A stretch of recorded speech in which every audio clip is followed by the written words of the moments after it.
Ahora sí estamos grabando. Buen día. Buen día. ¿Tienen frío o calor? Y yo, acá es una cosa relativa. Oye, Ahora entre media hora va a ser un calor porque acá pusieron las estufas. yo qué digo, No, afuera sí hace mucho. Bueno, espero que me escuchen porque entre el salón y mi voz no es una buena combinación. bueno, esta es la última, ¿no? Tenemos esta y la semana próxima, Hasta 14. 14. Y ahí terminamos.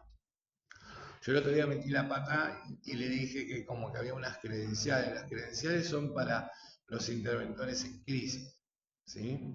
De todas maneras, si alguien de acá ya quiere o tiene contactos para tener un lugar, para abrir primeros auxilios psicológicos, estaría buenísimo que vayan por ahí, ¿sí? Eh, Cosa que ya tengan un contacto, digamos, con todo el ámbito de salud. Por ejemplo, yo quería poner uno fijo, pero no tan fijo, es decir, que figure que está, pero que a la vez pueda tener una movilidad, esa es la idea. Eh, Ahí por el barrio San Carlos, que hay un hogar de niños, bueno, ahí se hizo un patio, ¿no? Y entonces, bueno, me han solicitado de poner un grupo de primeros auxilios psicológicos, emocional. Yo estoy viendo si lo armamos para el año que viene, porque ya este año es como que estamos llenos, pero bueno, quiero armarlo inmediatamente el equipo, eh, también para que ustedes se vayan haciendo conocer en la ciudad, ¿no? ¿Qué están haciendo y laburando? Los primeros auxilios psicológicos, que es este módulo, son puntos de urgencia que deben ser atendidos, ¿no? Entonces, yo decía el otro día, en relación a este tema, uno conoce los primeros auxilios que le da, por ejemplo, la Cruz Roja, ¿no? Y todas esas asociaciones que, de alguna manera, van hacia lo orgánico, ¿sí? Siempre es hacia lo biológico. Entendemos que es salvar una vida, pero ¿qué sucede cuando hablamos de contención emocional? A ver si anda el fibrón. A ver. No olvides.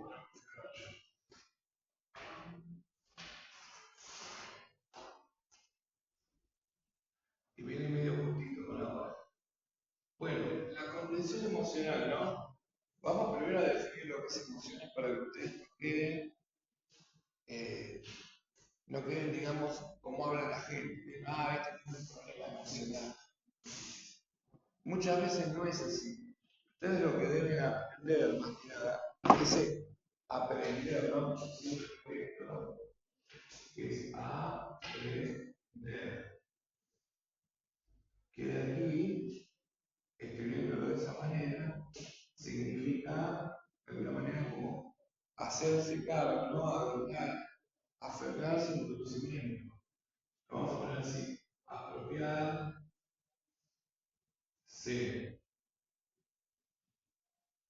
de un conocimiento. Ven que el aprender no es lo mismo entonces que aprender. Esa H hace que vos te apropies. Ahora, en el lenguaje colectivo, en la lengua colectiva, parece que todo fuese emocional, pero las emociones, no, una emoción dura entre un segundo a máximo 3 minutos. Eso es una emoción. O sea que lógicamente que la gente cuando se tiene un problema emocional no es una emoción, es otra conflictiva, otra. Vamos a ver algunas emociones.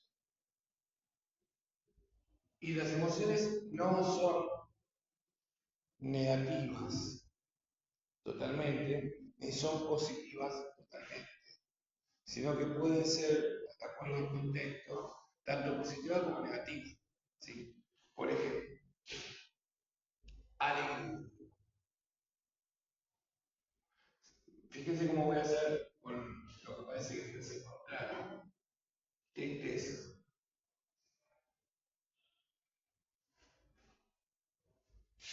Ah,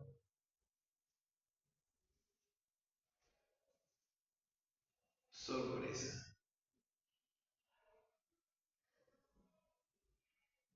Vamos a poner una más. Vamos a poner 6. Ira, que significa más enojo. ¿Sí? Que hay un enojo que está descontrolado.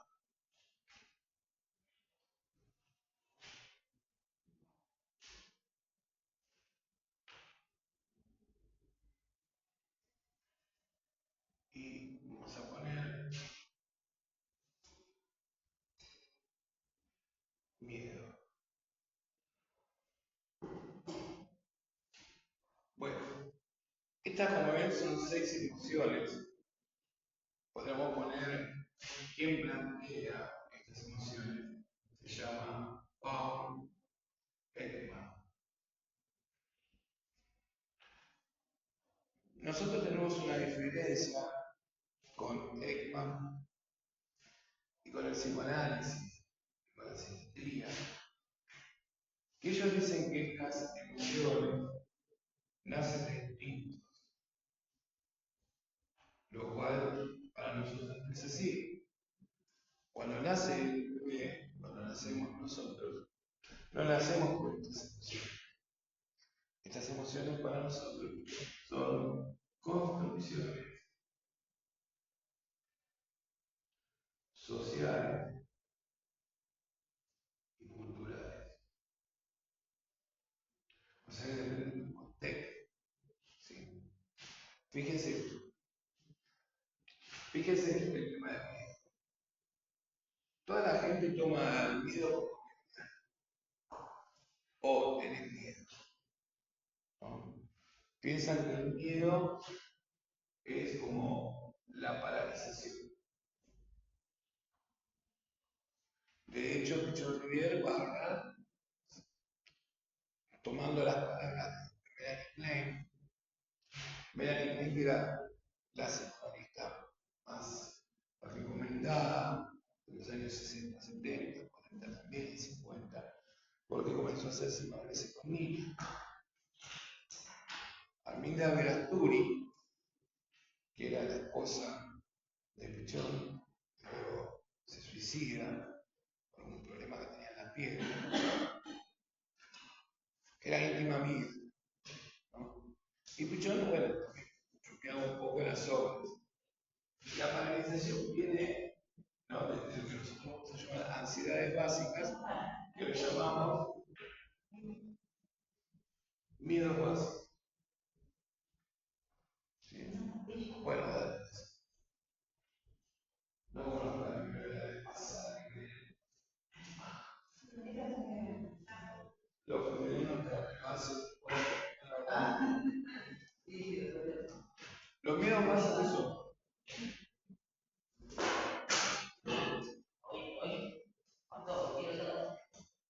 miedo a la pérdida,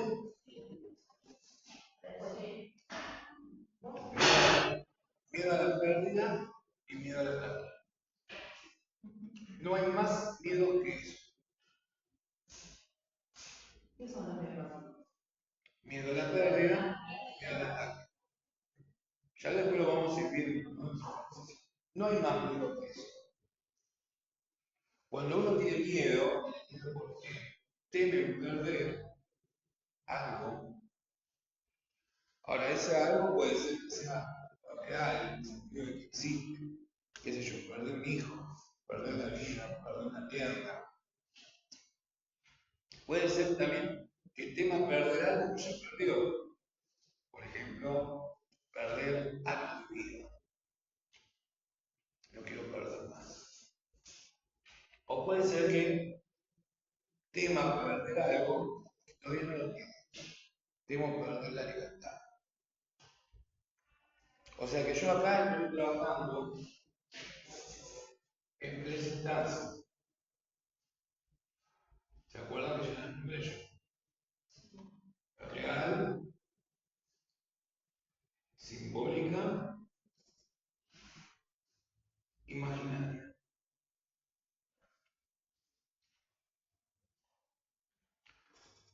Ustedes siempre van a trabajar con sus pacientes en ese sentido. ese discurso, si existe o no. Porque, por ejemplo, vamos a dar un ejemplo que sea un ataque.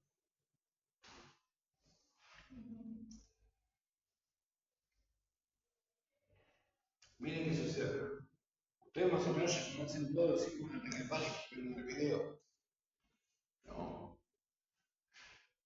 Que puede ser transpiración, taquicardia, palpitación, sufocación, ¿sí? Calambres.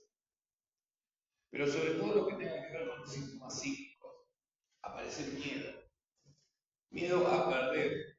¿Qué quiere decir? Miedo a morirme o a perder la cordura, es decir, a hacerme loco, quedarme loco. Con ese sentimiento de angustia en el pecho. Ahora, pregunto, ¿esos síntomas psíquicos son reales?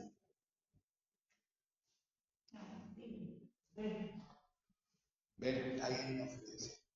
Para mí, del lado que está, que estoy asistiendo, yo sé que no son reales. Pero como me parece la persona, para la persona que está sintiendo, es totalmente real. Porque lo que siente es verdadero. Entonces se queda. Es real para la persona, sí. ¿Sí? Es imaginaria para mí, es imaginaria. Porque yo sé que no se va a morir. O sea, se podría morir, pero se va a morir de miedo. O sea, el miedo le va a dar cáncer de infarto. ¿Se entiende lo que digo? Todo el discurso que diga el asistido o la persona que está en crisis para nosotros es real, lo tomamos como verdadero. Para después tranquilizarme y decir, bueno, mira, en realidad esto que te pasa, lo podemos ir testeando.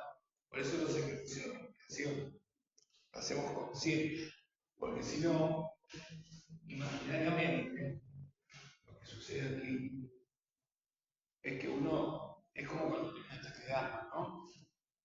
Se concentra tanto en los propios síntomas que ese asma aumenta. El asma aumenta. Vos te concentras en un dolor, te duele más. Claro. Entonces vos lo que tenés que hacer es hacerlo consciente. ¿Cómo piensan ustedes, por ejemplo, el tema del corte, ¿no? De los pibes? Los cortes también vienen desde ahí. Ellos dicen, yo me corto porque el dolor físico me desconcentra del dolor del alma. O sea que adentro duele más. Pero nosotros debemos de cambiar eso, porque un día se van a cortar y ya no le va a doler más nada. ¿Sí? Es muy difícil trabajar así, pero es la única manera. Es decir, tengo que cortar un poco lo imaginario con una explicación y decirle, para un poquito. Esto es verdadero lo que te pasa. Por ejemplo, tenés un dolor adentro, pero ¿para quiénes son los cortes? ¿Para quién te imaginas que son los cortes? Porque suele pasar que los cortes no sean para uno, sino que quiere cortar, por ejemplo, con la madre, con el padre. Son formas de comunicación. ¿Eh? Son, como dije yo, formas de descargas que muchas veces se hacen con el cuerpo. Así como voy a poner que me das una piña, tiras algo, ¿no? Ellos lo hacen con su cuerpo. Muchos de nosotros no lo hacemos. Pero no te das cuenta que te comes un sí, que muere todo. ¿Sí? Ahora, miren esto. Y miedo al ataque. ¿Qué significa? Bueno, hacer atacado, justamente, hacer lastimado. Pero también simbólicamente, ¿no? El ataque significa no encontrar mi lugar. Soy atacado porque no encuentro mi espacio. Nadie me escucha, todo me incomoda. Entonces me siento atacado mi identidad. Esto pasa mucho en esta época que se ha comenzado a hablar más libremente de género, porque antes estaba básicamente prohibido. Estamos en una lucha, ¿no?, de conservadores y algunos que estamos más abiertos. Pero uno piensa que es atacado porque es ignorado o excluido. No es así. Vos dejás de que en cualquier momento me prendo la voz. Nadie trajo una ginebra. No. En una época. Son muchas horas de trabajo, no me daba. Jengibre y miel, sí, todo el tiempo. Prefiero la ginebra. Lo suponía. No, antes se tomaba. Es muy bueno para la garganta, pero es físico. ¿Te gusta? No. Ah, bueno, sobre gustos. Bueno, entonces, esto es una cerveza fría, terminó con mi garganta. Un vaso. Es que estaba muy fresco, estaba muy cansado. El miedo al ataque es básicamente la exclusión. Que el otro no te tenga en cuenta. O que te tenga en cuenta demasiado. ¿Ven cómo es que te tenga en cuenta demasiado? La mirada de los otros, que esté todo el día mirándote. Así. Que es otra forma de exclusión, ¿no? Yo, por ejemplo, tengo una pareja que a veces nos llevamos bien y a veces nos llevamos mal. Muchos años, lo cual la vida cotidiana es una rutina.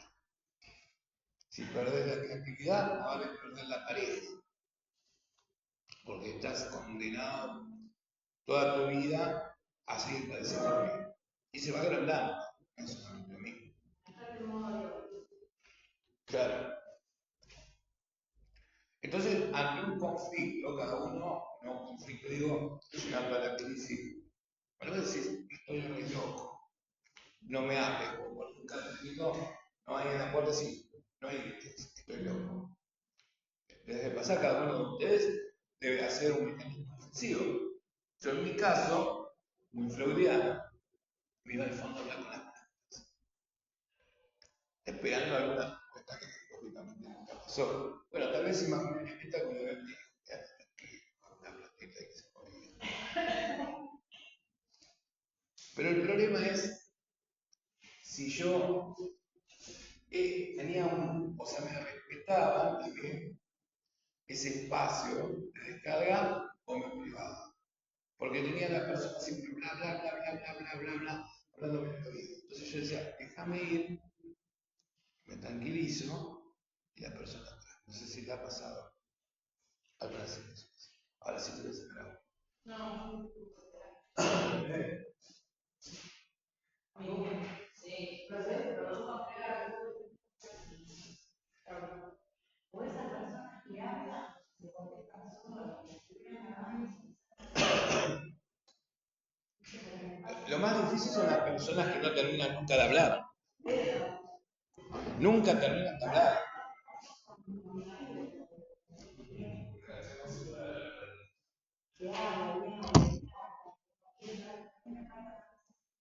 Pero vos me estás escuchando. se contestan. Es complicado el tema, porque ahí entonces el miedo al ataque está siendo atacado en tu intimidad, en tu identidad, no está siendo respetado, ¿no? Yo trabajo mucho con las pibas, adolescentes, con esta idea, o sea, vos tenés tu espacio.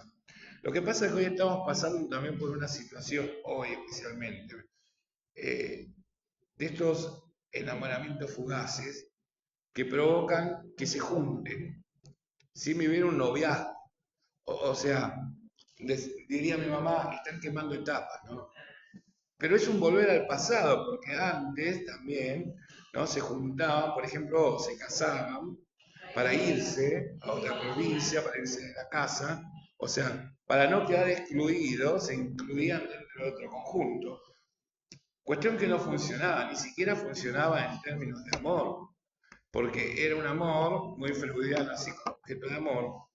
Y el problema era que cuando, acuérdense ustedes, por ejemplo, nuestros abuelos, ¿no? Uno se moría y a los 15 días se moría el otro. Vos decías, ¿por qué se murió? De tristeza. Porque lógicamente ocupaba un lugar de objeto y no de sujeto, ¿no? Y se hacía ese vínculo que nosotros podemos decir es un vínculo patológico. Entonces, hoy que parece que está todo tan libre, ¿no? Y que uno puede hablar, con suerte, pero en realidad están conviviendo distintos. La idea de la libertad está, pero es tomada desde otro lado. O sea, los pibes se juntan, se conocen y viven con peleas, ¿no? Y ahí hay mucha agresión, mucha exclusión.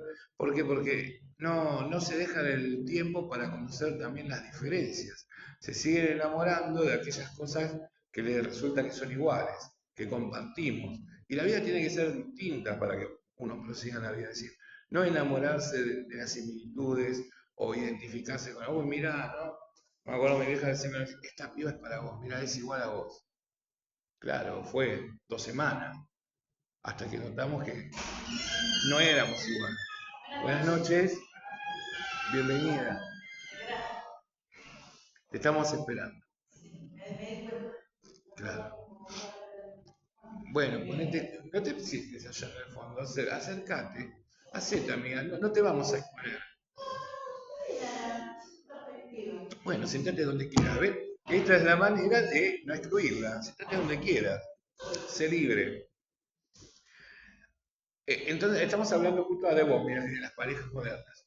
Eh, entonces, un análisis que vengo haciendo, cuando hago un análisis, es poblacional, ¿no?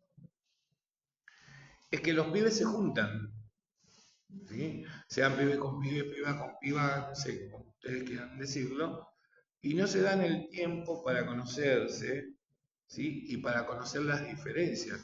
Entonces, seguimos con la misma teoría. Parece que fuera todo más libre porque uno habla de o pansexual o bisexual, pero sin embargo se juntan. Entonces, la teoría de trasfondo, que es la teoría del amor objetal, sigue más vigente que nunca. Y quedamos unos poquitos hablando que yo te valoro como sujeto. ¿Se entiende esto? Por ejemplo, me pasa en algunos asistidos, ¿no? Que ellos son gay, homosexuales, por ejemplo, y han hecho, siempre empezamos con una historia de poliamor que después no es igual para los dos. Entonces algunos se enganchan, ¿no? Y ahí se termina el poliamor. Entonces, bueno, ya son parejas, son novios, ok. Pero lo que reina ahí es una cuestión de celo y exclusividad, en el sentido de vos sos mío, ¿no? De pertenencia de objeto. Yo no haría nada para que te lastime, pero tampoco haría nada para que te vayas, ¿no? Obligando a la otra persona a que es objeto de uno, ¿no? Ese objeto que se pone en la falda de uno. Entonces creo que hay una contradicción entre lo que plantean los chicos y las chicas y lo que se está viviendo, ¿no? Esto en contra de Darío Zeta y de muchos que dicen, no, estamos en una época de desconstrucción. No sé si estamos en una época de desconstrucción, estamos en una época de largar más significante al aire, decir, bueno, yo soy así, así, esta es mi libertad, pero después en las uniones lo que vemos es esto, que se siguen enamorando de aquello que es parecido y no de aquello que es igual. Entonces cuando se encuentran, como pasó en la pandemia, ¿no? Viviendo 24/7 con tu pareja al lado, decís, wow, ¿quién es esta? ¿Quién soy yo? ¿No? Entonces viene un poquito por ahí como para replantearse. Nosotros como psicólogos sociales planteamos esta cuestión. Fíjese que es la primera vez tal vez que se plantea esto, es decir, ¿por qué se juntan los pibes? Si antes había una necesidad de escaparse de la provincia por laburo, de la casa, ¿no? Uno se juntaba porque decía, bueno, me voy a la mierda de casa, no amo más a nadie.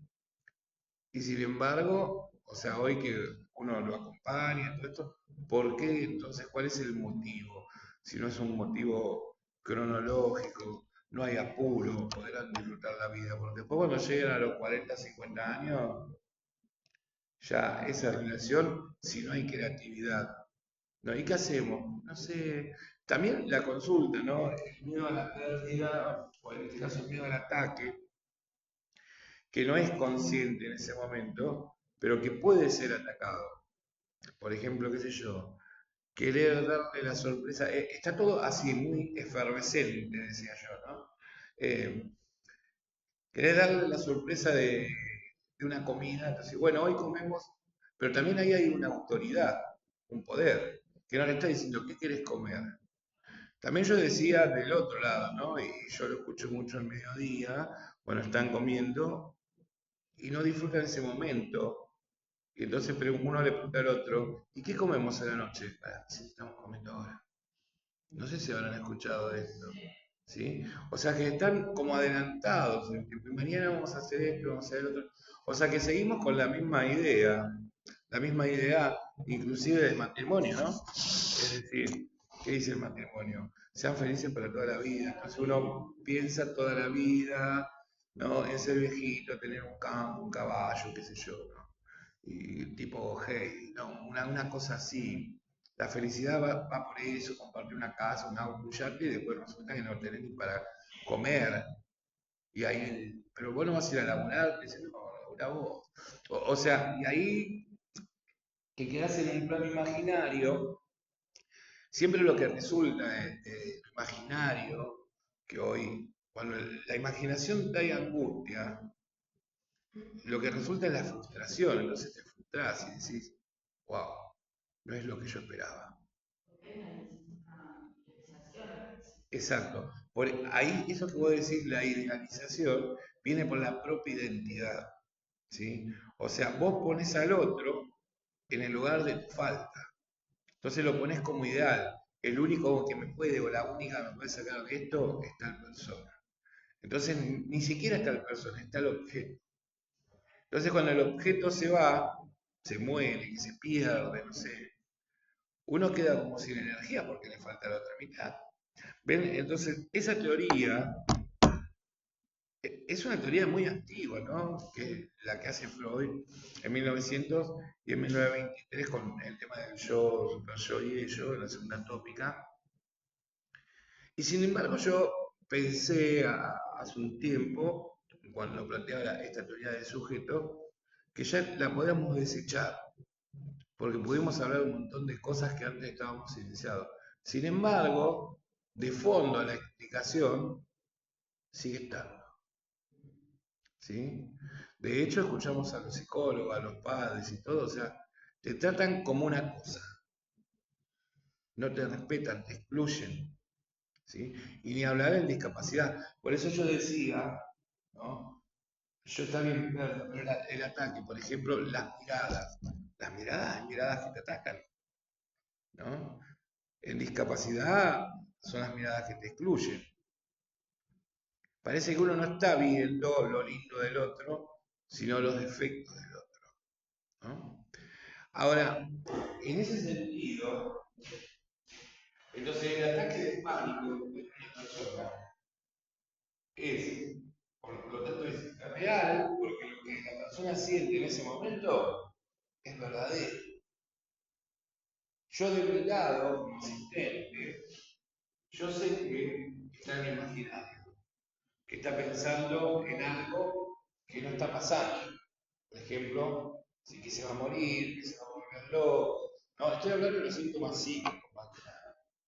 Y también sé que ese ataque de pánico no está en el futuro, sino que está en un tiempo pasado. Por eso es simbólico.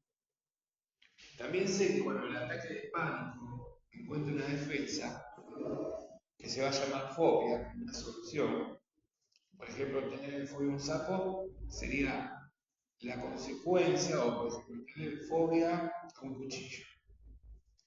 La fobia es la solución del ataque de pánico. Será medio loco esto. Si vos fabricás una fobia, es justamente para no tener un ataque de pánico. Entonces, si vos tenés fobia a los cuchillos, ¿no?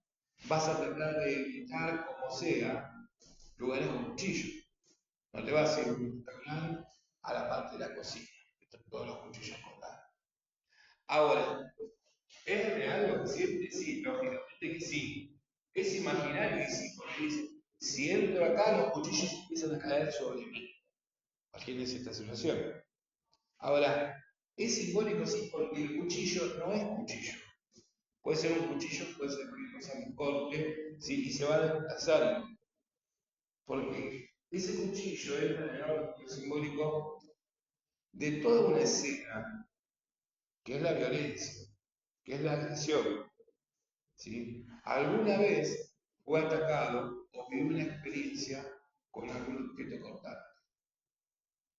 Y tal vez no fue cortante, tal vez fue con una palabra que le dolió tanto como si le hubiese clavado un puñal.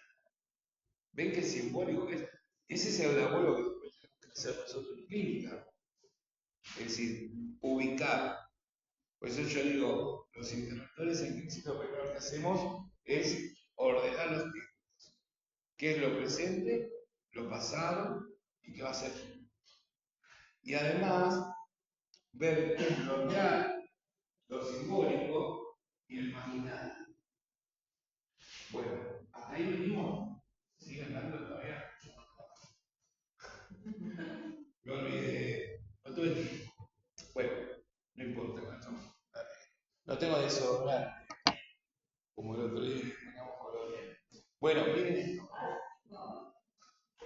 ¿Qué tienes?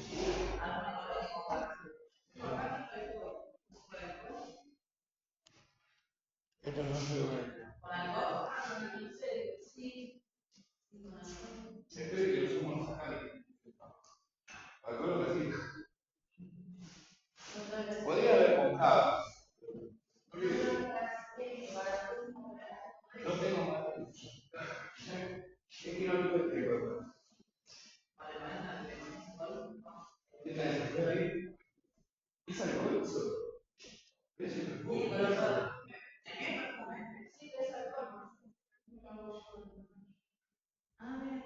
¿Qué se toma? Es alcohol de cereales. Ah, sí, Es natural. Sí, alcohol de cereales. nosotros una productora de Cereales. no sé si todo. Qué bueno. Soy muy curiosa.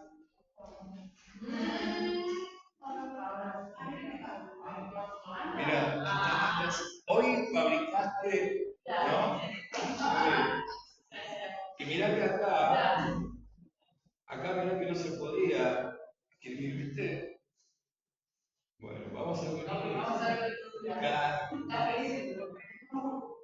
Bien. Entonces decía, bueno, para vos que llegás a cualquier horario, te vamos a pedir cosas. Estamos hablando de cómo nos encontramos con las otras personas en todo lo que es primeros auxilios psicológicos. No, por favor, va a ser nuevo. Encima tiene algún tipo de señal. Tiene buena energía. Claro, mentira, ¿no? Me haces uno de vainilla para entonces, en los primeros auxilios psicológicos nos encontramos con personas, porque es primeros auxilios psicológicos y contención emocional. Son las dos cosas. Porque siempre, cuando nosotros vamos hacia el otro, lo que tenemos que hacer en esa cercanía es contenerlo. Pero sin embargo, las emociones, por lo menos las que voy a tomar este autor, que es Paul Ekman, que es de los años 67, 70, empezando, ¿no? Son estas seis. Podemos decir que voy a hablar de seis emociones básicas. Y que todas las otras se desprenden. Pero aclaraba que a diferencia de muchas teorías, por ejemplo, la psicoanalítica, no son instintivas, no vienen. Este autor dice que viene con nosotros. Y ahí está la diferencia. Todas las emociones se construyen. Construcciones sociales, porque vos aprendés de tu casa. Y culturales, porque aprendés de los contextos. Anoche me reía porque muchísimo, era un grupo de cine chiquito, pero no por eso dejó de ser muy importante. Fíjense en las emociones, ¿no? por ejemplo, que uno pueda tener una alegría. Pero vamos a otras cosas. Fíjense, y empezamos con el tema de la menstruación, ¿no? Que siempre el psicoanálisis y la biología se plantea como pubertad como adolescente. Y en los pueblos, ¿sí? En realidad empezamos con el tema de Papá Noel porque vengo enganchado con eso. Y entonces veríamos las cuestiones que son construcciones sociales y culturales, que son idioteces, pero que para muchos resultó algo simbólico. Y empezamos con la bombachita rosa. Con la bombachita rosa. Ya saben a qué me refiero, ¿no? No sé qué piensan ustedes de eso. Para todos es una boludez. Sí, sí, yo me di cuenta que estás comiendo. Te levantaste con hambre, ¿eh? A mí, bueno, a mí en lo particular me gusta Papá Noel. Yo lo odio. Sí, yo también, yo soy Grinch. Yo soy un Grinch. Claro, podría ser. Pero digo, estas cuestiones que cuando vos estás a favor de ese simbolismo, no te molesta.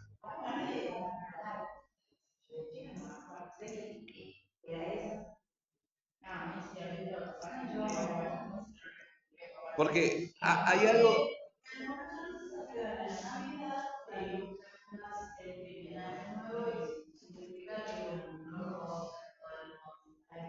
O sea, bien binario. Bien binario. O sea, la mujer en un lugar específico donde tiene que estar y pertenecer. Bueno, el tema es, hablando con toda la gente, parece que todo el mundo está en contra de eso, ¿no? Pero sin embargo lo siguen haciendo. Y ahí salimos también, como hablando de mujeres, al tema de que antes, bueno, qué sé yo, en alguna zona más alejada de la ciudad y en un tiempo anterior, cuando a la chica le venía, ¿sí? De la menstruación, se le regalaba una flor. Una chica me dice, una flor. No, pero mirá esto. Pero entonces la piba me cuenta, que dice, bueno, que estaba en ese día, ¿no? Con todo eso, y que fue por todos lados, iba a la carnicería y le regalaron una flor, le regalaron una flor. Entonces, pero no sabía de la flor. Entonces llega a la casa muy contenta y dice, ¿a que no sabes qué me pasó, mami? Papi, nos juntó a todos. Hoy me ven todas muy lindas porque me regalaron flores. Hasta que la piba se da cuenta que los padres ya le habían contado a medio pueblo, ¿no? Y un tema que suele ser íntimo, ahora es un tema abierto, y la piba queda totalmente excluida, ¿no? Y se siente en esto. Digo, estábamos charlando sobre estas cuestiones del decir colectivo, claro, y cómo excluye, ¿no? Porque es una manera de excluir o una manera, digamos, ¿sí? De sentirse atacado también.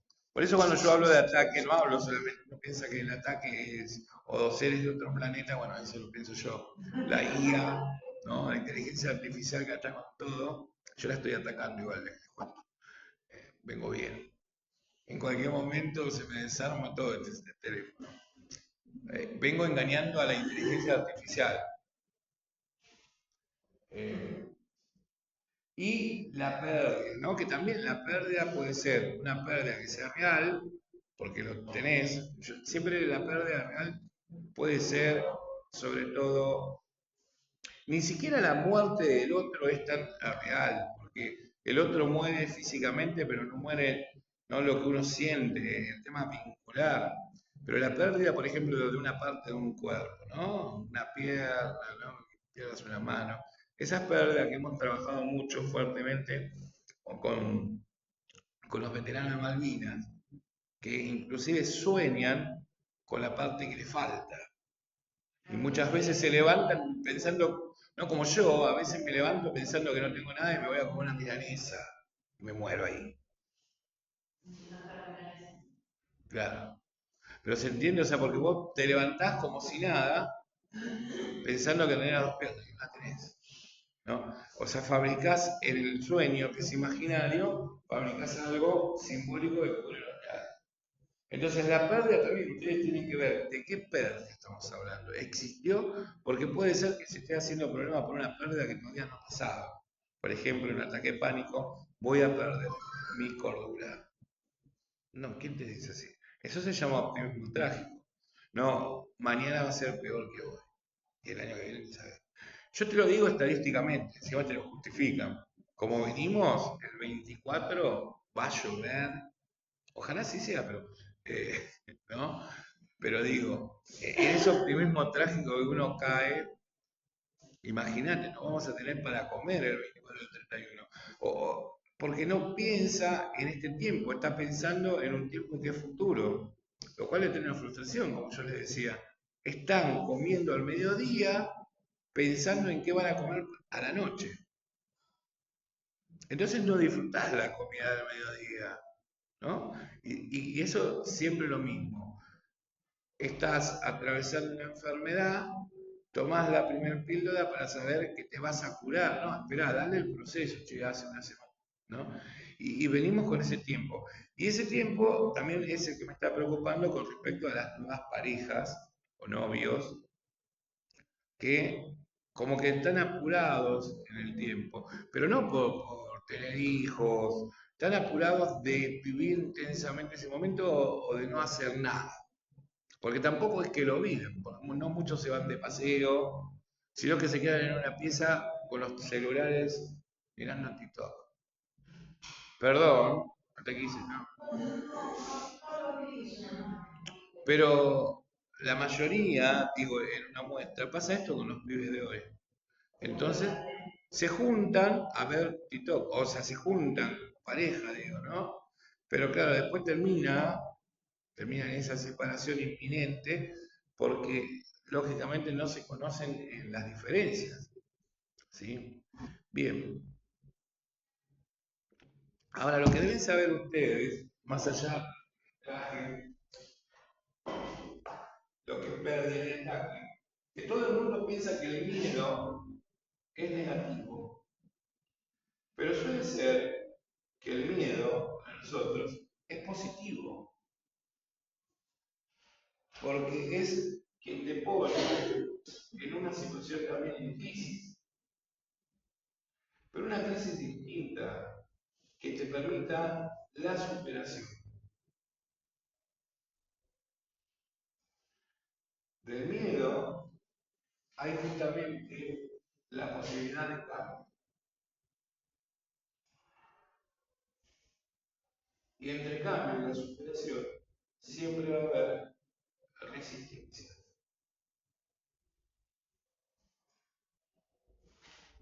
No, fíjense qué interesante,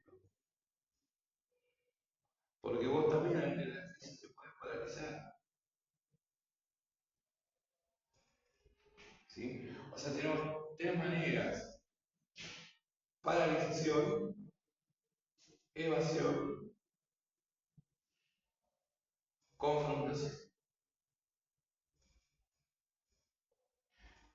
Entonces, aquí es la confrontación, en el positivo. Si nosotros no tenemos una escena de miedo, que nos dé miedo, entonces seríamos totalmente vulnerables.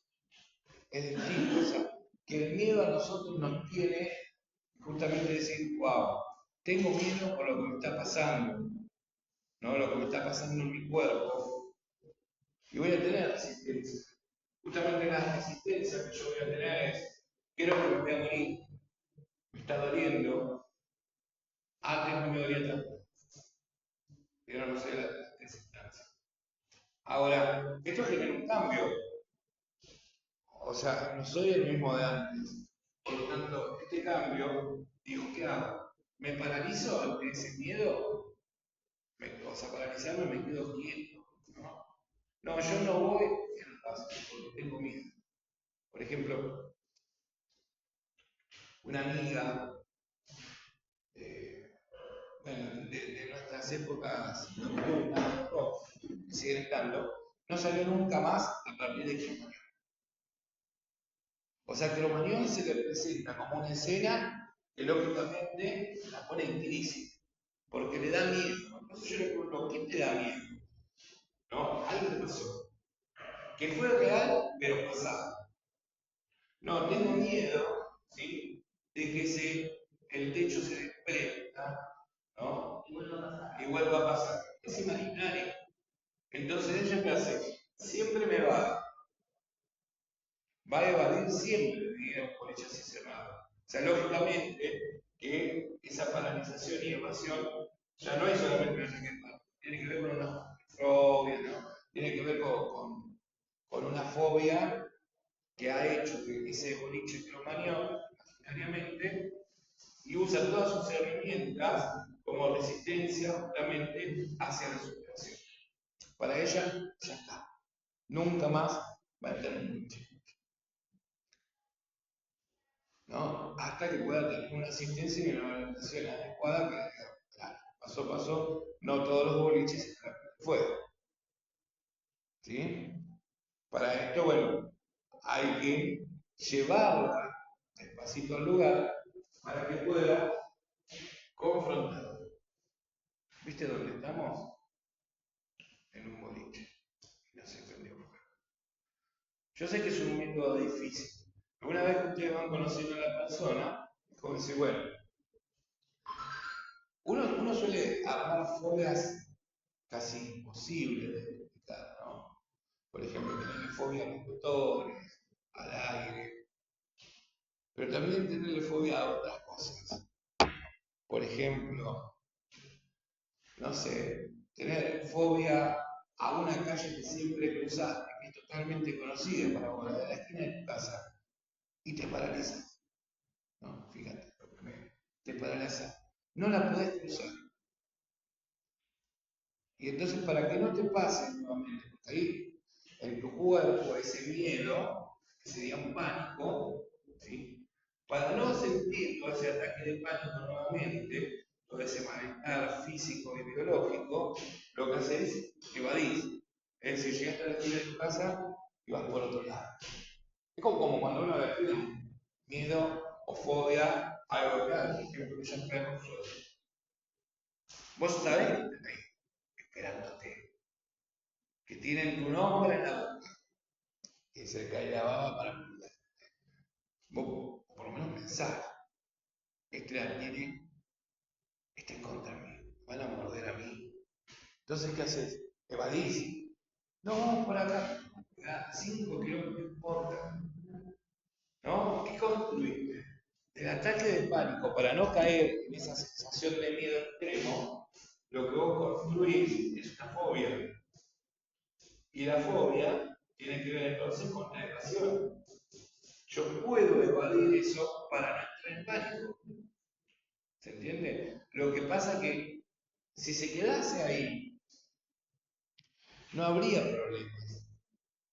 Pero las fobias se van desplazando, porque el perro puede aparecer en cualquier otra calle.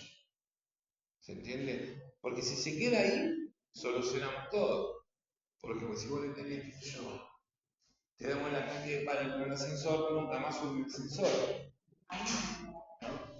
Yo estaba acompañando a una señora que tenía depresión y vivía en el noveno. Y subimos y la abuela se fue y yo no sabía qué hacer. Era como que quería hacer todo esto así. Y la señora, en vez de yo. Te querías desnudar. Sí, me daba como calor. ¿Nunca probaste en tener sexo en un ascensor? Vale, vale. Se te va todo. Por ahí lo que te está faltando es eso.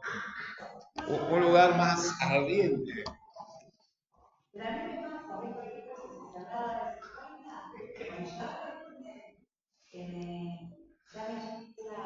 Te empezás a agitar así, ¿no? A transpirar. Me pasó hace poquito en el baño, Entonces no tiene que ver con el ascensor, tiene que ver con un lugar cerrado. Claro, es una cosa cerrada.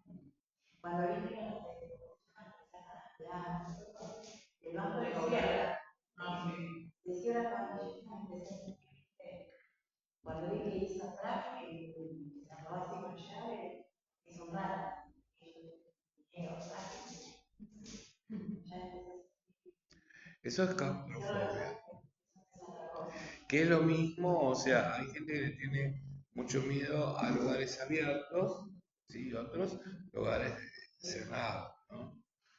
Bueno, y entonces vos para tratar de solucionar eso, cuando ya sabes qué es eso, que son todos los lugares así, vas a tratar de nunca quedarte en ese lugar para no vivir esa sensación, ¿se entiende? Pero no lo estás solucionando, o sea, es un sustituto, te va a pasar en otro lado, Isabel. Ujú. Pero evitaba totalmente los ascensores, siempre las escaleras. Y después descubrí que era porque a los 4 años me secuestraron con mamá en un ascensor militares. Ujú. Un ascensor. Entendía por qué quería el ascensor y sí me agarraban, paralizaba totalmente. Después descubrí que era por eso, entonces me obligué a subir un piso dentro del ascensor. Bueno, vos en ese ejemplo, mirá, estás dando todo. ¿Ves? Ella evade sin saber lo que es real lo que está sintiendo, pero que es simbólico porque pertenece al pasado, a un hecho que marcó. No es el ascensor, sino lo que pasó dentro del ascensor, que la hayan secuestrado, lo que sea. Fíjate cómo. Y es imaginario pensar que en cualquier ascensor o en cualquier lado te puede pasar, volver a pasar lo mismo. Aunque no lo justifica, ¿no? Y lo que haces es esto, bueno, el miedo a la pérdida, el miedo a ser atacado, construye una fobia, que es el ascensor, ¿para qué? Para evadir, para no cruzar nunca más por ese ascensor, sin saber por qué, hasta que puede saber por qué, entonces lo elabora, y entonces ahí entra con la confrontación. Y lo va confrontando despacito, pero es despacito. Y en esa confrontación despacito también depende después el estado de ánimo, el contexto, por ahí venís bárbaro haciéndolo y retrocedes para atrás. No, claro. Ya, tengo que subir, eso no voy a hacer. Pero yo ya cuando me subo, yo ya empiezo a ya estoy pensando de que se va a acabar. Bueno, ese es el optimismo trágico. Entonces, yo decía, ansias de inclusión también. Perdón, Mario, una pregunta. Sí. ¿Puede tener cierto paradigma sentido cuando veo a una persona, ¿Cómo? cuando a mí me pasa, estoy trabajando en el tema de ascensor hace rato, pero por ejemplo, pasa que entro en un edificio con una persona, me miro a la persona y es como que no, mejor me gusta la escalera, es imaginativo. Sí, O sea, sí. veo a la persona y Porque entra en el conjunto. Porque en realidad vos no tenés un problema con el ascensor y con una persona. No, vos dijiste, bueno, los militares me secuestraron, me a mí y nos fuimos con un ascensor. O sea, esa escena se va desplazando. Tal vez no sea vos y el ascensor, sino vos y el ascensor y otra persona. ¿Se entiende? Ese es el problema, porque si no nosotros, yo les digo, cuando están en crisis, si construyo no fobias, construye una fobia para salir, porque si no la persona sigue sintiendo el pánico. Entonces, si construye una fobia, va a tratar de evadir para no tener estado de pánico. ¿De acuerdo? Ahora, el problema con la fobia, que sigue por el proceso primario. ¿No? El proceso primario, que esto es que lo dice inconsciente, es desplazamiento y condensación. Esto quiere decir que las fobias se van desplazando. Hoy le tenés un sapo, mañana le tenés miedo a una víbora, pasado en una cucaracha, ¿no? Se van desplazando y condensando. Y ningún objeto de ello es verdadero, sino que es una función de lo simbólico. Tal vez le miedo al sapo porque el tipo que te causó algún problema atacar al sapo, sus ojos saltones. Entonces, ¿cómo hacemos? Hacemos un poquito al pasado para que vos me cuentes, bueno, estás en crisis ahora, ¿no? En un estado de pánico. Bueno, o frente a una fobia. ¿Qué es lo que te hace acordar a vos este examen? ¿Qué te acordás de esa primera sensación? Entonces ahí a dónde vamos, en búsqueda de la escena cero, que es la escena traumática.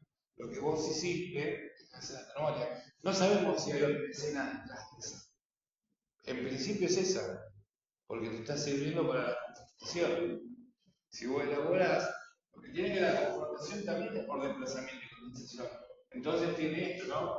Subo un piso, subo dos, pero tal vez comienza a bajar, y después subo, y después bajo, ¿no? Nuestra vida anímica es así. Estamos bien, estamos mal. Entonces depende cómo estés, puedes subir. Y depende también con quién estés. Porque en los métodos de confrontación lo que tratamos de hacer nosotros es acompañar a la persona para que pueda ella ver qué es real, simbólico y imaginario. Que lo que te pasó a vos te pasó hace un montón de tiempo, pero fue muy importante que te dejó una huella. No solamente de conocimiento, porque ahora una huella no étnica, emocional, afectiva. Algo pasó, algo más pasó en eso. Algo más pasó. No pasó solamente que se encontró un militar a vos se te deja. Algo más hay. Porque si no, esto no sería un declive, sino que sería subir todo. Entonces, ahí detrás del significante se esconde otro significante, que puede ser la cara de la persona, que ya no te la acordás, son 4 años, 5 años, pero que esa persona se haya desplazado. Entonces, cada persona que vos veas con algún rasgo parecido, sin que vos supieras, porque es inconsciente, te hace parecer a esa persona. Como una persona autoritaria, lo que sea. ¿Sí? Y además, ¿qué pasó? ¿Cómo era la cara de tu mamá? ¿Qué viste? La escena cero hace eso, que una situación, una escena de crisis, se transforma en un trauma. Lógicamente que vos lo que tenés, que ahora estás tratando de superar, es un trauma. No fue una escena cualquiera, es una escena traumática. Por eso te queda. Y por suerte la podés ir descubriendo. Hay gente que toda la vida está tratando de descubrir, no descubre nada. Porque al llegar al paciente, al querer llegar adentro, se encuentra que la resistencia, ¿no? Que también es inconsciente, pero también consciente. No, ¿para qué voy a ir a buscar fantasmas? ¿Sí? Lo voy a dejar ahí porque sé que voy a funcionar ahí. Entonces, bueno, vamos a ver. Entonces, fíjense que yo lo que digo es que el miedo, por ejemplo, y empezamos por el miedo, la tristeza yo no puede ser negativo porque te paraliza o evade, pero puede ser, vamos a poner aquí, creo que estaba bueno, sí. Vamos a ponerlo así, puede ser positivo porque hay una confrontación. Confrontación de sus problemas y por lo tanto iría a una superación, ¿no? Pero todo cambio entonces se acompaña de una resistencia. Si no está la resistencia, no hay cambio. ¿Qué te costó? Nada. Esto es lo que se pide. No es que yo digo, bueno, la gente no va a cambiar.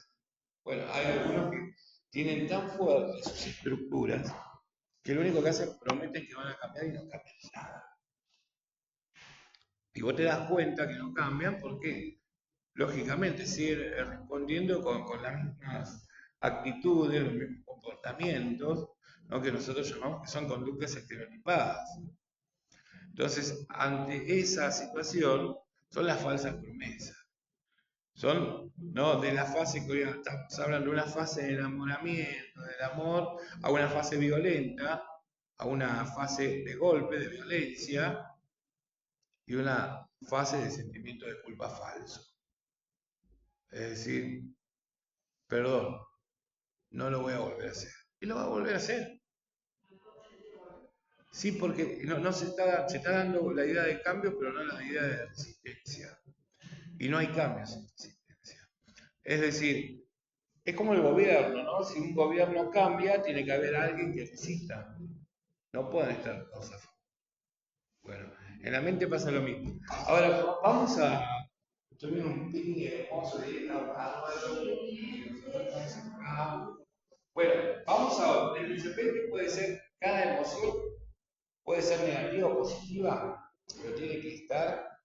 Si tenemos que tener miedo, porque si no tenemos miedo, no vamos a saber lo que es una crisis y no vamos a saber lo que es el cambio, y no vamos a poder superarlo. Entonces, ese miedo el que le permite, decía la semana pasada yo, al chico chiquito, ¿no? Para esta danza de 2, 3 años, ante el desconocimiento de lo que es un pozo ciego, estar jugando, no tiene miedo. Entonces, al no tener miedo, no puede entrar en crisis. Entonces el pibe camina por el borde, salta hasta que se muere. Ahora, si nosotros le decimos, guarda, ahí lo ponemos en crisis. La psicología está mal en el sentido de nosotros cuando hablamos, que decimos que le tenemos miedo a lo desconocido. Inclusive escuchando bien, no hay desconocido. Porque todo lo desconocido se basa en lo conocido. ¿Sí? Hablando con mi amiga IA, inteligencia artificial, le preguntaba qué es lo desconocido y le daba una definición, pero no es la definición dentro de sus posibilidades. Porque si es desconocido no le tengo miedo. Inclusive un delirio, el delirio que está diciendo el otro, que está viviendo el otro, no es inventado al azar, sino que viene por los vínculos. Las personas son existentes. Y si ve pitufo, es porque algún día vio pitufos y le dio miedo. ¿Se entiende lo que estoy diciendo? Uno piensa que le tiene miedo a lo desconocido de lo que va a pasar mañana, pero no es desconocido, porque si vos tenés miedo es porque ya te hiciste un plan de lo que va a pasar mañana. ¿Se entiende la vuelta? Esto es totalmente una novedad, porque todo el mundo habla miedo a lo desconocido. Yo le tengo miedo a la muerte. Bueno, si vos le tenés miedo a la muerte, no es desconocida la muerte, es lo que vos te fabricaste de la idea de muerte. No sabes cómo vas a morir, pero vos ya hiciste varios planes. Voy a morir de esta manera, de la otra, qué sé yo. Para boca arriba, boca abajo, no sé. Vos en un ascensor.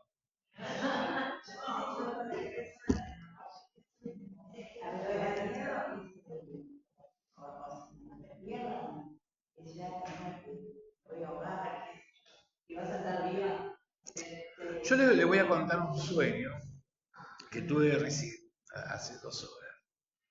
Porque estoy ahogado. Hay veces que estoy ahogado y comes algo y bueno, te sentís ahogado.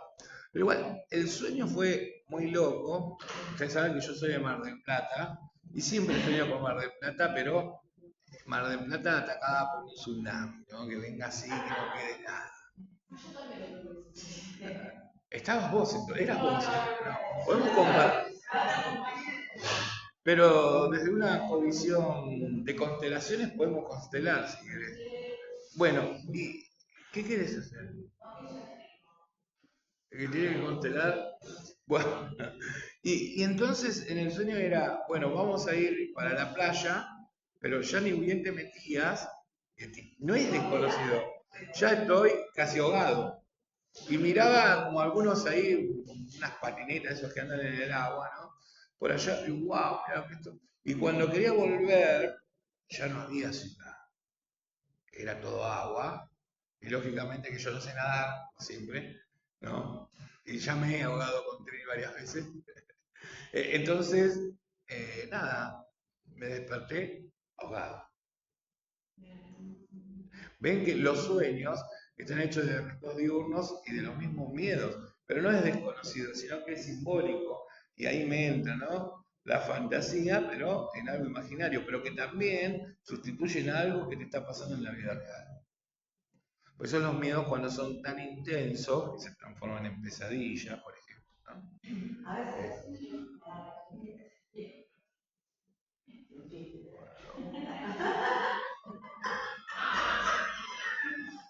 es cierto. Sobre todo cuando soñás con los muertos y los muertos que hablan. 47 y 48 a la cabeza. ¿no? Y hablando de quiniela, es interesante no dejar ningún cupo libre. Es decir, bueno, ¿cuánto cumple? 9 años. Deja los 8, vamos, el 9, el 8, el 10, ¿sí? La fecha del nacimiento, la fecha que creemos que va a morir. Bueno, podemos seguir jugando todos los números, ¿no? Claro, ¿no? ¿Cuándo se va a casar? Y tenemos toda la quiniela. Bueno, los juegos de azar son muy interesantes. Yo he tenido por muchos años la manipulación del juego de la ruleta. De hecho, he ganado con el 17 y lo llevo aquí clavado porque me han echado de Mar del Plata por ganar con ese número. Porque además de ser, no es como dice otra vez la inteligencia artificial, un juego de azar y que tengo más probabilidades de perder porque la casa siempre gana. Esa es una teoría, pero cuando son mecánicas, estadísticamente se puede estudiar. Ahora no se puede estudiar nada porque manda la inteligencia artificial. Entonces, si vos tiraste, ahora sí es estadístico. O tenés suerte o no tenés suerte. ¿Sí? Y casi siempre gana la probabilidad. Pero cuando era mecánica, vos ibas estudiando, ¿no? Entonces he pasado horas estudiando para acertar un número. ¿Eh? Más o menos, más o menos. Y era ese cuadernito, bueno, cuadernito que te hizo, que tampoco te llevó a la felicidad, porque vos no haces los cálculos, tampoco te da, pero fue interesante. Pero el tema de la quiniela también, hay un tema del simbolismo. ¿Sí? Y soñaste con un gato, ¿no? Está asociado, o sea, por más que cause risa, está asociado justamente, ¿no? A las cuestiones culturales. Bueno, yo ahora estoy estudiando mucho con Jorge, bueno, lo estoy haciendo estudiar más que nada, porque ya sale el libro y quiero poner en el comienzo, en el prólogo, la historia de la muerte, pero no de la muerte que conocemos nosotros así como muerte, sino de los pueblos originarios. Y estamos estudiando mucho porque es sagrada la muerte, es parte de la vida, ¿no? ¿Cómo? Es celebrada la muerte. Bueno, pasa en México, ¿no? Pero, pero si se puede cambiar ese modelo, entonces no le tendríamos miedo a la muerte, sino que sería aceptada. Y también aceptada la libertad de la otra persona de querer vivir o no querer vivir más. ¿Sí?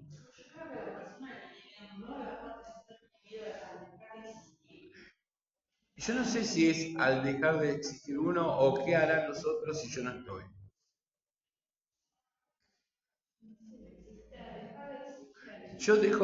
Pero yo dejo de existir para quién, porque ahí está el tema. ¿Para quién dejo de existir? ¿Para mí o para los otros? Si vos dejás de existir para vos, dejas de existir. Es para otro. ¿Qué pasa con mi hija? ¿Qué pasa con mi gato? O sea, bueno,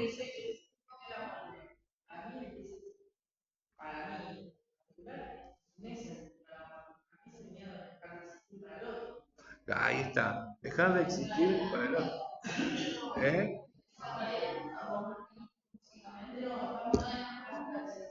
Claro. Lo que pasa es que en este-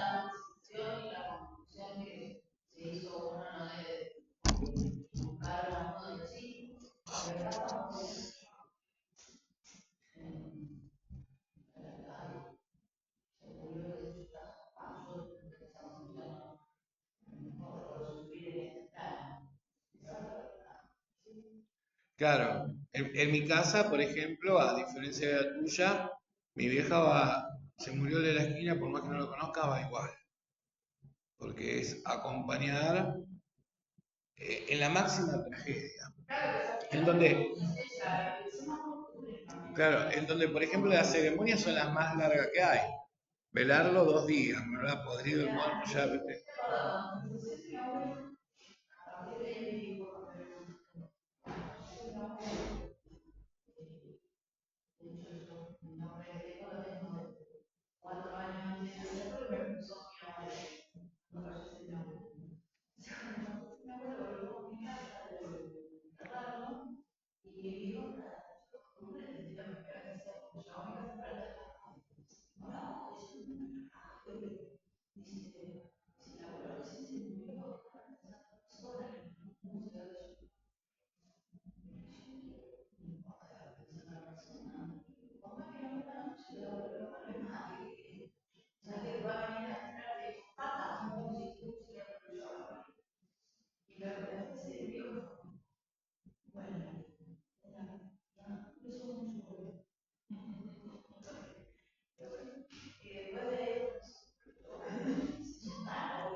cultura de la conexión y el simbolismo de esas cosas. Pero después me dijo, sí, ya está, se me dio que eso está. Y me quedé eso. Sí, porque no le subo mucho el volumen. Muchas gracias. Eso de la música está muy presente en la cultura, ¿no? De hecho, a mí me dijeron, porque yo cuando entré ahí, yo soy músico, entonces estoy con la música. Por eso murió la vieja de frente. Un día, ¿qué querés que le diga? Si se equivocó de año. Es como aquello que se equivocó. Ella es del segundo, ¿no? Del primero. Peor todavía. Hola. ¿Todo bien? No, sentate. Vení que estamos hablando de vos. La muerte. No, pero vos fíjate que entra porque piensa. Vos fíjate, no, vos decías el existir. Fíjate cómo existe ella, que no sabe dónde se metió. Si es primero, esto es primer año, niña. Ahí va con el otro, pero no sabe dónde está. O sea, está en crisis. Pero bueno, son cosas que pasan. A ella le permitimos toda porque, no porque esté vieja, es una vieja colega ya. Igual siempre fue colgada así. Bueno, esto es interesante hablar, ¿no? De la muerte y bueno, todo el tema de la cultura, no pongas música. ¿Por qué no voy a poner música? O sea, ¿por qué dejo de hacer mis cosas? Una cuestión de respeto. Que el alma tiene que ir en silencio, ¿no? Y yo decía, estas cuestiones por ahí velorios que duran días y después pasa atrás el coche fúnebre allá a la cremación, ¿no? En mi caso particular también me ha pasado toda la vida desde chica que he ido a velorio. Y tengo la puta costumbre de acordarme cosas del De reírte. muerto que estaba en casa toda la Sí, a mí me pasa lo mismo. Bueno, vale. También son... Eso quería que hiciéramos acá en 57. En 57 y 13. Ese lugar está bárbaro, un café alucinante.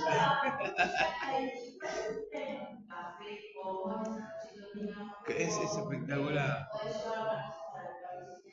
Compañera de laburo traumada. Encima, yo tengo una reserva particular, mis hermanas y ¿En mi serio? hermana, ¿En serio? viéndonos las cuatro, viéndonos juntos. Yo le veía la cara a mi compañera y yo si puede que me parece bueno, me haga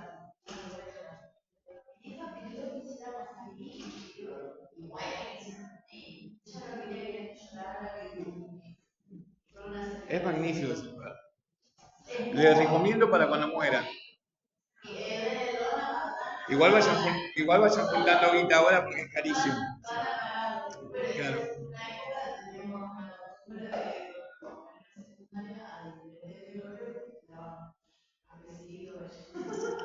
Bueno, este es el tema de la muerte. Yo, por ejemplo, con mi abuela que murió, toda la familia muy sentida, ¿no? Y yo fui con la cremación y todo, acompañando lo que podía, y después lo cargué en la bolsa de la moto y me olvidé de mi abuela como 15 días, la ceniza ahí. Hasta que un día me preguntaban, ¿fuiste a la abuela? Pero bueno, esto viene por el tema de que yo decía del prólogo del libro, que es muy interesante ver el tema de la muerte, ¿no? Y lo que está sucediendo hoy, porque la gente se apega tanto al otro que no lo deja ir, ¿no? Y ahí tenemos un problema. ¿En qué hora estamos? Porque no tengo ni asistente, no tengo nada hoy. 35. ¿Qué? 10. ¿10? Bueno, no sé si vamos a llegar a esta cuestión. Entonces, ¿se dan cuenta cómo es negativo y positivo, pero que también la psicología nos miente? O dice que tenemos miedo a lo desconocido. Y lo desconocido no existe. Lo que existe es lo conocido. Aún así, si no existiese, lo fabricamos nosotros. ¿O qué se piensa? Que la inteligencia artificial de dónde saca? De la probabilidad de los conocimientos. ¿Sí? Entonces ahí hay un cambio. Vamos a ver cuál le gusta. Elija para que no voy a seguir haciendo llorar.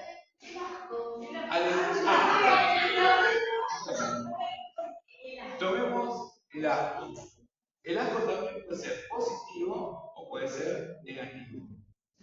¿Ok? ¿Qué es el asco? Algo que produce. Que produce asco. Bueno, en realidad, Freud lo va a decir así. Nosotros venimos hablando ¿sí? de ejemplo de la teoría de la sexualidad. ¿Sí? Entonces, en la teoría de la sexualidad vamos a tener, ¿se acuerdan? Fase anal, vamos a poner 0 a 2. Estos son los ángulos. 2 a 4, ya que estás, puedes estudiar. ¿Sí? Fase fálica,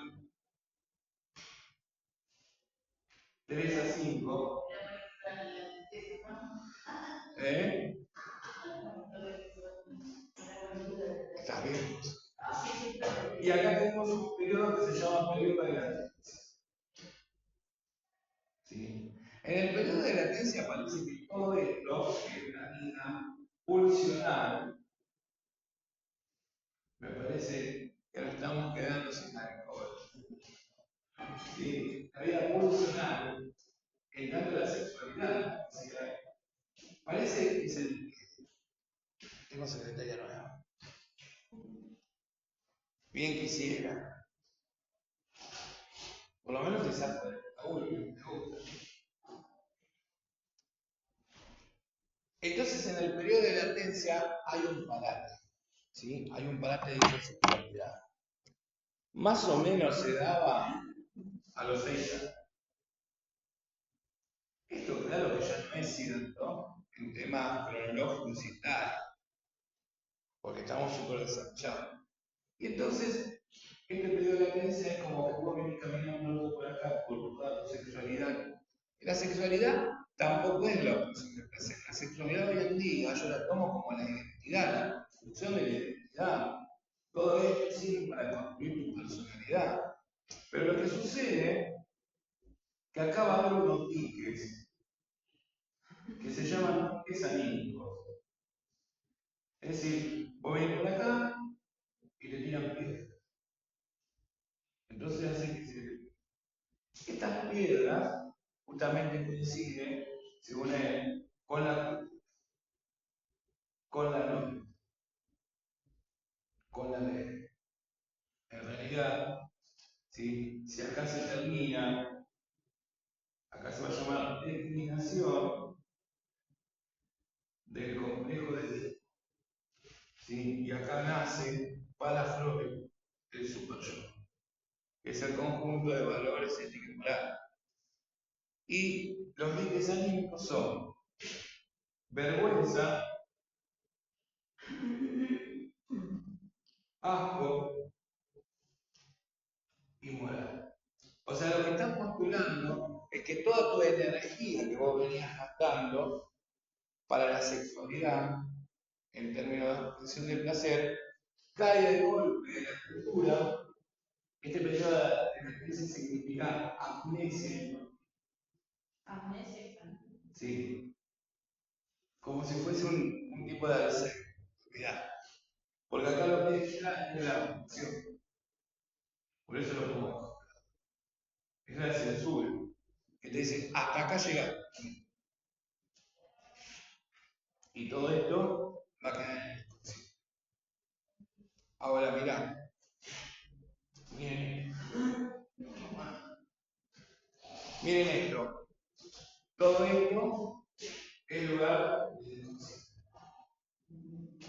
Ahora, ¿me puedes explicar vos cuando tenías 4 o 5 años que estabas acá? ¿Cómo pudiste acordarte que fuiste secuestrada por militares junto a tu mamá y subiste con el ascensor por un olor? ¿Se dan cuenta? O sea, no digo que la teoría sea falsa, yo digo que desde acá, ¿sí? Algo te dio asco. Y ese asco hizo que te lleve a la escena dramática. Por ejemplo, algo de la moral no te entra, de la autoridad, del orden, algo de la vergüenza. Y entonces, ¿qué haces? Levantás la atención, levantás la censura. Como en los sueños. En este caso, un síntoma, ella tenía ataque de pánico, ¿sí? Inventó una fobia, y por algo que se puede acordar, en este caso podría ser asco. ¿Qué te pasó? ¿Cómo llegaste? ¿Al doctor? Sí. Llegué porque estaba con mi mamá, cuando mi mamá estaba internada, en un lugar psiquiátrico internada, y cuando entré al hogar sentí un dolor que me empezó a agarrar como una respiración y empecé a sentir dolor. ¿Olor a qué?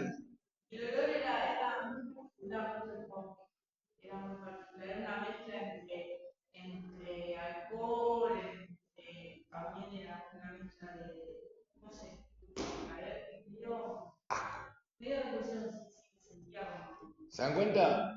Entonces puede vencer la resistencia y gastar el pasado.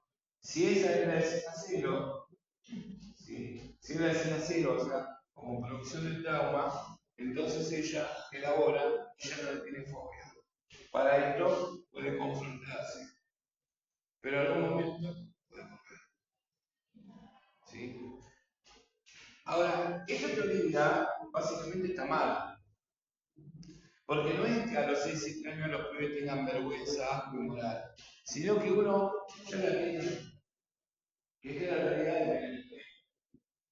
O sea, cuando vos nacés, ya estás. Y la cultura se va a encargar desde el nacimiento a que vos le tengas asco a algo, como ¿no? El respeto no la moral, o tengas vergüenza. O sea, que ese olor que te hizo recordar que en realidad ya fue construido, ya era el olor prohibido de la. Sí, de hecho, no me la saqué y de ahí mamá y empezó a tratar. Interesante. Cuando entré ahí súbitamente, seguí la baja y llevé a otra cosa. Entonces, el asco. Hay cuestiones que son asquerosas, que son positivas. Porque, ¿por qué voy a ir? ¿Por qué voy a ir? ¿Por qué con él? Con él, ella, ¿no? Me da. Y ahí hay estas cuestiones, colores, sabores. Fíjense que todo lo que estoy diciendo básicamente es lo que sentimos. O sea, todo lo que me entra como estímulo externo, pero también como interno. Tu novio tiene una patada. Porque si no, sería muy. Sin embargo, hay gente, no sé, que de este asco, ¿sí? Que de este asco le produce cierta satisfacción sexual. Por ejemplo, un fetichista que le chupa la pata, ¿no? Pero si tiene olor a pata. Los actos sexuales, inclusive más cerca, lo que Freud va a llamar perversión, ejemplo, sexo oral. Nadie está pidiendo sexo oral ahora que me viene a sacar. Pero vos que estarás pensando, no sé. ¿No? Si mejor no sé. ¿Cómo? ¿Te parece asqueroso? Pero tal vez para el otro no. Y ahí está haciendo un problema. Y ahí está, ahora lo volvemos. ¿Ves? ¿A vos te parece asqueroso el sexo oral? ¿Lo probaste en el ascensor? Sí, lo probaste. Porque ella dijo que en el ascensor se siente como muy caliente, ¿no? ¿Qué dijo? Claro. Igual ahí es aquí. Claro, te tenés que animar. Bueno, para muchas personas puede ser un asco, ¿no? Y para otras personas puede ser bellísimo. Entonces, ¿cuál es el grado que uno puede decir la perversión? Bueno, tal vez, tomando a Sigmund Freud, podríamos decir quedarse en ese placer previo, en el juego, antes de llegar al orgasmo enganchado con la genitalidad, con el coito. ¿Sí?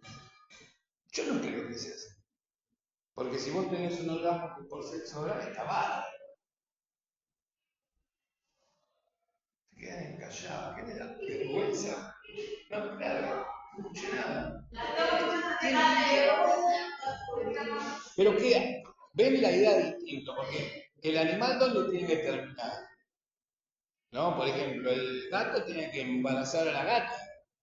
Termina en la reproducción sí o sí, en ese coito. Aunque hoy se ven gatos degenerados, gatos por todos lados, pero degenerados es macho también, quieren igual. Pero digo, ¿por qué tengo que terminar yo con la genitalidad? Ahí exclusivamente en el coito. Entonces él dice, igual simbólico es simbólico, que todo aquel acto que tiene un placer previo no está bien. ¿Se entiende? O sea, que vos no podés estar dándote besos con la otra persona y decir, bueno, ya está, acabé. Porque eso es una patología. Eso es lo que yo planteo como un obstáculo tecnológico. Cada uno tiene la libertad de hacer con su cuerpo lo que quiere, de sentir lo que quiere, quedarse lo que quiera quedarse. Yo que soy muy joven, no te rías vos porque te he dicho. Cuando apareció hace 2 años una nena y me dijo, soy pansexual, y como mi mundo es más imaginario y simbólico que real, yo me imaginé que tenía sexo con un pan. Y no tenía que ver con el pan. ¿Conocen el término? Sino que tenía que ver con la no discriminación. Me da lo mismo este que me da lo mismo el otro. Pero no llegar a la bisexualidad, sin llegar a la bisexualidad. Que le da lo mismo todo. Y cuando digo todo, es todo. ¿Sí? Como las personas que serían a género. ¿No? Y entonces, bueno, en mente perversa, sí.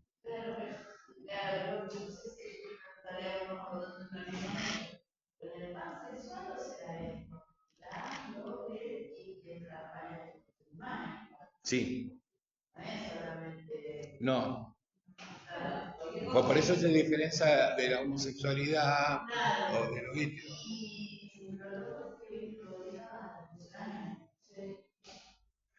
Muy.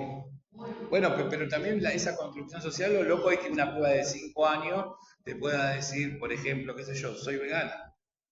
Sí, porque bueno, lo están como a la figura terrible, a la que también, bueno, es vegano, no, vos, no, pero ser vegana, sí, ¿de dónde sacas? Por eso es la construcción social y cultural de la sexualidad, de la identidad y de la comida. ¿Sí? De los gustos.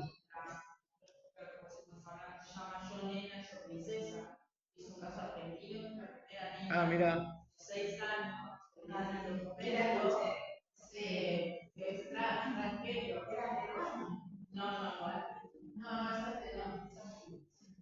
De hecho, vos tenés que saber que Las operaciones. años. El tema es, Por eso se llama la regresión. Y bueno, en la hija de Georgina Hernández, yo ah, viste que no había como yo explico esta cuestión. Primero que es una construcción social. Al ser una construcción social hay algo de lo instituido, ¿sí? Pero lógicamente uno puede irse, pero el tema de los bebés en la función semiótica, ¿no? 1 año y medio, 3 años, 5 años, que están atravesando todo esto, atravesar el complejo de Edipo tendría que ser bien explicado. Porque, a ver, la conformación de la sexualidad o el asco, ¿no? Que puede dar o no, tiene que ver con las experiencias vividas. Y el complejo de Edipo es así, y todo lo que vos estás viviendo en el desarrollo de la identidad es un doble proceso de identificación. Porque te identificás con tu mamá, pero también con tu papá. Lo tengas o no lo tengas, porque cumple la función. ¿Sí? Entonces hay que aclarar que el complejo de Edipo, ¿sí?, es homosexual y heterosexual. ¿Sí? O sea, que no está bien formulado el varoncito con la mamá y odio al papá. Eso no es así. Ese es el complejo de Edipo, pero en el Edipo mitológico. Que el Edipo mitológico es, bueno, mato a mi padre, me caso con mi madre y tengo hijos con, ¿no?, con mi mamá. Es el asco. ¿Sí? O no. Porque si vamos otra vez a los hechos culturales, ¿cuántos apellidos conocen ustedes, por ejemplo, si vamos, no sé, a un campo? 10. ¿Pero qué, no, qué pusieron como instituido? No tengas sexo con tus primos, porque nace síndrome de Down. Les cuento que no es así. No, me contaron. Pero estas cuestiones que si, no, claro, un amigo, ¿cómo nos, cómo nos imponen un miedo, ¿no? O algo que te dé asco, justamente para dejar de hacerlo. Pero digo, esto tiene que ser entendido como que de alguna manera sería bisexual. Pero vos no hables de genética. No hables de genética. Está bien, quieren no son. Sí, Bien. Lo que no entiendo es esto, que por qué un hombre se viste toda la mujer profesional y tiene un marido. ¿Por qué siempre no, pero una cosa es, eso es otra pareja, ¿no? Que puede ser un transformista o lo que sea.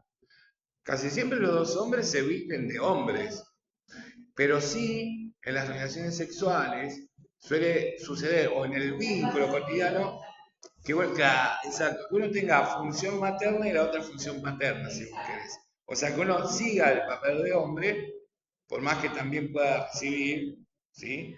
Pero el otro es quien cocina y todo. Se acompañan de alguna manera, ¿sí? Hasta que no se acompañan más. Lo que pasa que en la libertad de expresión, yo creo que ha llevado a una confusión todos estos términos. Que hoy hay tantos términos como sexualidades. Y el problema con nuestros pibes es como decir, ¿no? Los pibes y las pibas. Porque yo lo descubro con los pibes y las pibas que trabajo. Me la paso trabajando hace años que trabajo. Entonces ya cuando me dijeron la primera palabra, digo que te gustan los chicos y las chicas. Y antes me gustaban las chicas, pero ahora me gustan los chicos. Y eso da fe de lo que yo estoy diciendo, ¿no? Hoy libremente yo hablo con mi hija que tiene 15 y hablas de la bisexualidad como bisexualidad. De hecho, en nuestra cultura somos primero homosexuales. Porque yo antes de ir con la piba que me gusta, le digo, hola, me encantás, voy con un amigo y le digo, che, ¿no me haces pata? ¿Con quién anda? ¿Con quién andamos nosotros primero? Casi siempre andamos con las personas del mismo sexo y luego pasamos. Este pasaje es el que no está dicho, que saldría por fuera de la organización infantil. Bueno, pues, estamos bien en la hora, ¿no? Ya estamos terminando. Mirá, entonces, ¿qué pasa con el asco?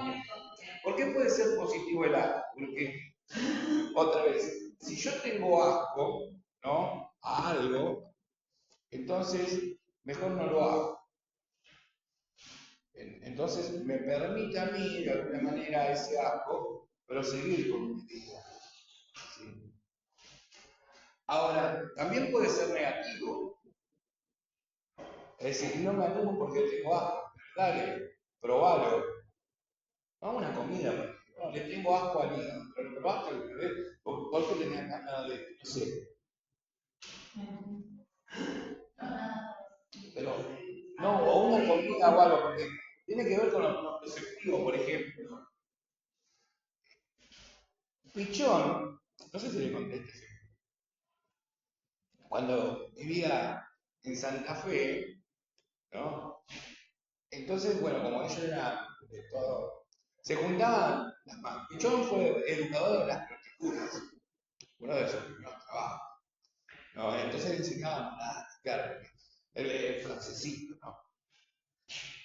Entonces en la casa de la madre se juntaban, esto en el campo sí, una vez cada 15 días, ¿no? Por mes, se juntaban todas las mujeres. ¿A qué se juntan? A chusmear. Es lo que hacen las mujeres. Me dijeron, sí, pero chusmear. Ah, yo no con mujeres. Bueno, pero en esa época, para que me entiendas, no había ¿no? Entonces, claro, entonces se juntaban a chusmear y hablar de que el tipo que gustaba y de las infidelidades. Entonces, como en una época, a todos los pibes nos echaban, no podía tener conversación. No hace mucho de esto. Todavía me sigue echando, me deja a mí. Entonces Puchón, ¿qué hacía? Comenzó a espiar por el ojo de la sentadura y a escuchar. Y ahí aprende la técnica, es curioso, aprende la técnica de la observación. Entonces hace la diferencia entre ver, mirar, atención, y observar y mirar más profundamente. Y ahí observando más profundamente, o sea, ya con el punto ese bien clavado en el ojo, de cada sentadura así del tipo, me imagino, empezó a ver lo que Freud había dicho, la novela, ¿no? Familiar de lo neurótico, y empezó a hablar de lo oculto, de los chismes, de los prejuicios y de quién tenía sexo con quién. Y se enteró de cada cosa que, lógicamente, ¿no? Que pasó para otro lado se degenerado. Pero, ¿vieron? Entonces dice, bueno, lo que enferma en la familia es aquello que se oculta. Y lo que se oculta muchas veces tiene que ver con el asco. Que si la sociedad supiera que, qué sé yo, que ella se acuesta con ella, le daría asco. ¿Pero por qué? Porque hay una moralidad, es esta. Entonces, y si a la sociedad le da asco, vos te da vergüenza. Pero todo está marcado por la ética y la moral. Lo instituido, ¿no? Hace que aquello que se oculta no tiene que salir a la luz. Porque si sale a la luz, vos te morís de vergüenza y al otro le da asco. ¿No? Imagínense, con esto también. Acuérdense que me falta alegría, tristeza, que ambas son positiva, negativa, positiva, negativa, positiva, negativa, positiva, negativa, ¿sí? Y con esto vamos a terminar la última clase. Para que ustedes ya vayan teniendo en cuenta cómo se acercar. A lo que diga, imagínense una estructura que sigue entre la perversión. Cuando yo digo entre la perversión, quiere decir que todo este quilombo lo vivió caóticamente. No hubo una organización. Esto estaba organizado. Bueno, no hubo organización. Acá pasaron cosas. Por ejemplo, en la fase oral hubo una fijación. ¿Qué quiere decir? Que hubo un exceso. Usted piense que cuando yo digo, si uno está desorganizado es porque está excedido. Vos podés tener placer con lo que quieras, pero cuando vos te excedas del placer, estás gozando. Y hoy no te levantás. Tini, no vine. Si vos te excedes, como diciendo el inicio de la bueno, si vos te excedes, pasan cosas. Bueno, a veces, pero yo no dije que está mal excederse. Yo, al contrario, yo soy una persona que me gusta el exceso de ciertas cosas. Estoy metiendo mucho la pata, puedo decir. No, pero a vos no te gusta.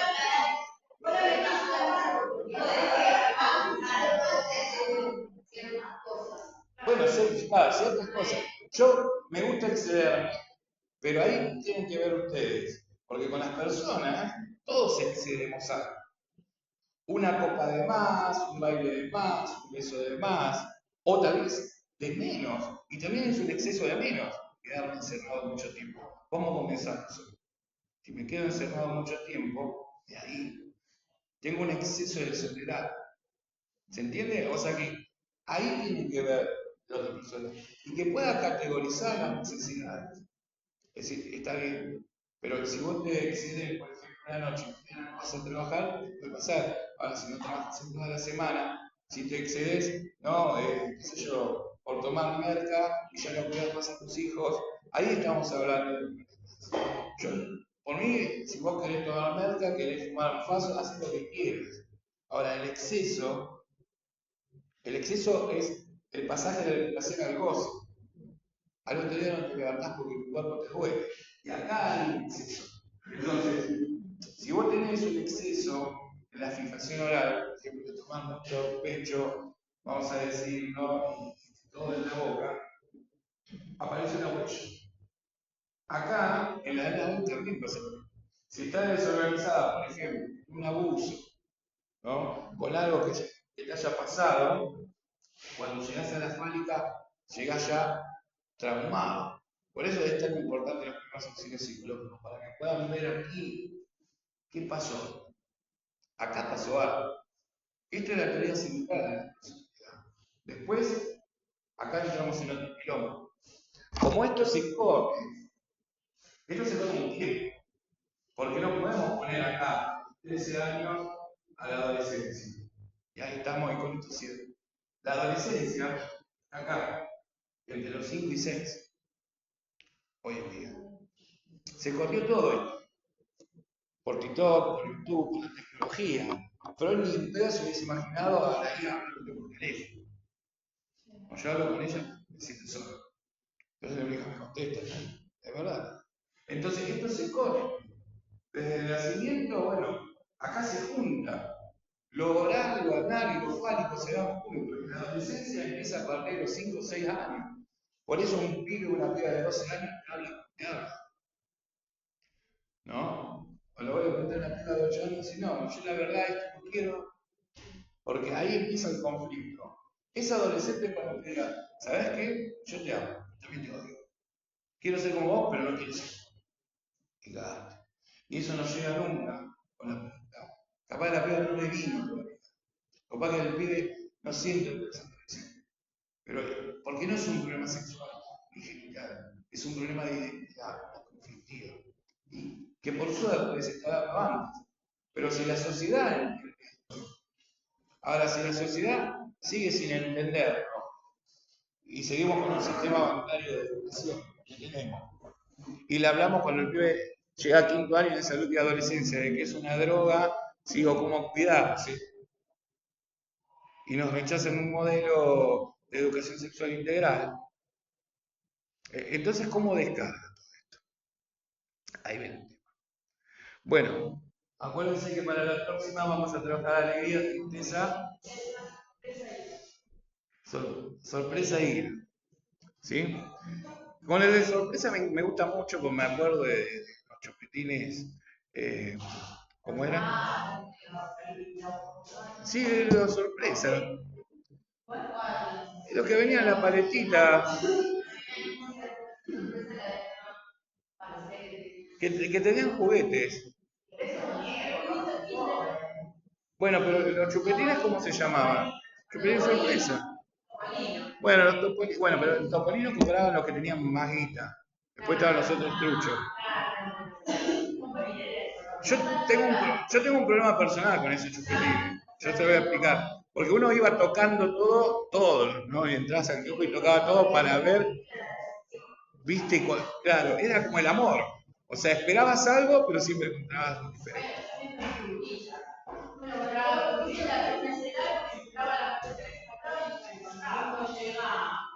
Eso es una trampa. Ve lo que es esta cultura, por favor. Chau, chau, nos vemos.